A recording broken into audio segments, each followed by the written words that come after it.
This channel does not promote any violent, harmful, or illegal activities. All content provided by this channel is meant for an educational purpose only. তৃণমূলের আরও এক অভিযোগ ও প্রমাণ দিয়ে নস্যাৎ করল নির্বাচন কমিশন।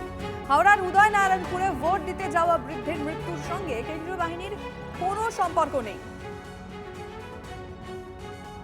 তৃণমূলের আরও এক অভিযোগ প্রমাণ দিয়ে নস্যাৎ করে দিল নির্বাচন কমিশন।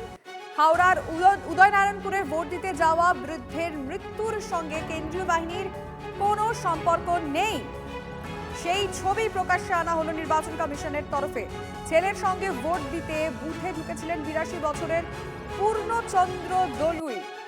ভোট দেওয়ার পর সম্ভবত গরমে অসুস্থ হয়ে পড়েন। নির্বাচন কমিশন সূত্রে ভিডিও তারা প্রকাশ করেছে। এখন অবধি কি কি খবর আসছে শ্রাবন্তী থেকে জানার চেষ্টা করি। শ্রাবন্তী, দেখো, পূর্ণচন্দ্র দলুই তার মৃত্যুর পরে একটা অভিযোগ উঠে আসে রাজনৈতিক দলের পক্ষ থেকে যে সেন্ট্রাল ফোর্স তার সঙ্গে ধাক্কাধাক্কিতে এই বৃদ্ধের মৃত্যু হয়েছে।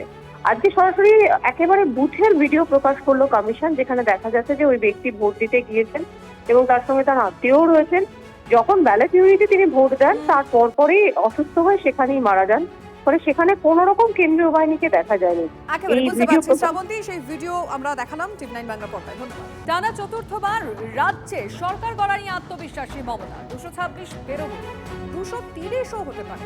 ভোট মেটার পর দিনই সোশ্যাল মিডিয়ায় দাবি তৃণমূল।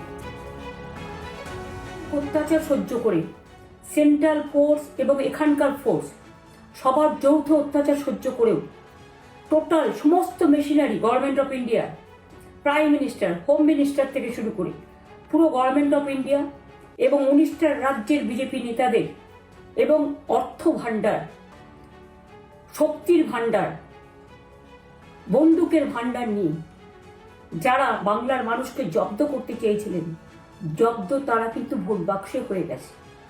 আমি আপনাদের নিশ্চিন্ত করে বলতে চাই, আমরা 230ও পেয়ে যেতে পারি, 226 ক্রস করবো 2026-এ।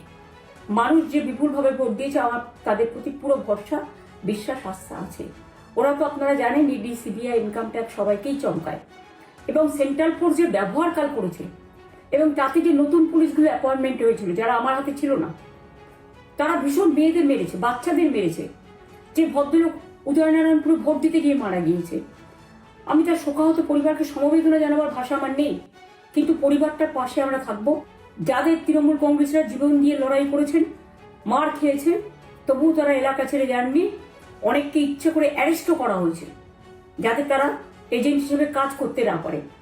বিশেষ করে ভাটপাড়া, জগদ্দল, নোয়াপাড়া, এরকম অনেকগুলো জায়গা আছে। এমনকি আমাদের এখানেও ভবানীপুরে সারা রাত ধরে রেড হয়েছে। আমি সারা রাত 2 দিন ধরে দুরাত ঘুমাইনি। তাই আপনাদের কাছে বলবো, ওটা বিজেপির চক্রান্ত এবং বিজেপি এত করেও মানুষের অধিকার থেকে মানুষকে বঞ্চিত করতে পারলো না এবং তাই বিজেপি শেষ খেলাটা খেলেছে।